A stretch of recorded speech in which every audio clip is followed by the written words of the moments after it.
welcome all of you who have respected our voice. Great sadness that we lose people who should not die under the protection of UPDF. Then the arms that they have are to destroy our people. They leave us in a hopelessness situation. They make us look so ugly before our people, because it's as if we are doing nothing here in Parliament of Uganda.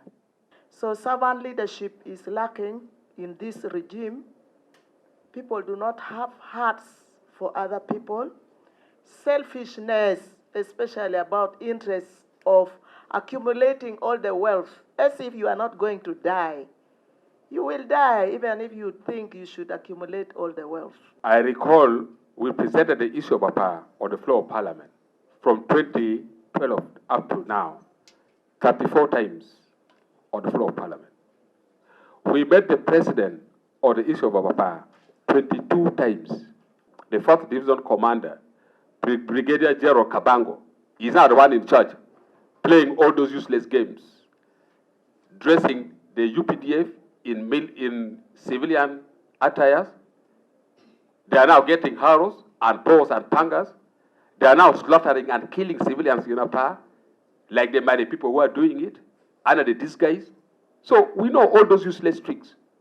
The engagement, we have done it, but the government is not listening. Kampala, nobody listens to us. We have spoken this thing in Parliament.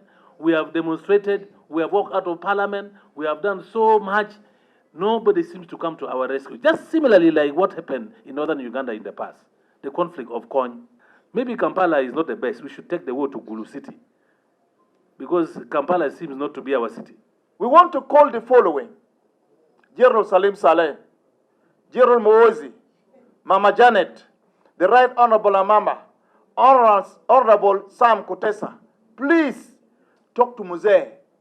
Do not allow people to be killed time and again. And you people we know when you speak, people understand, especially the power that we know it is in.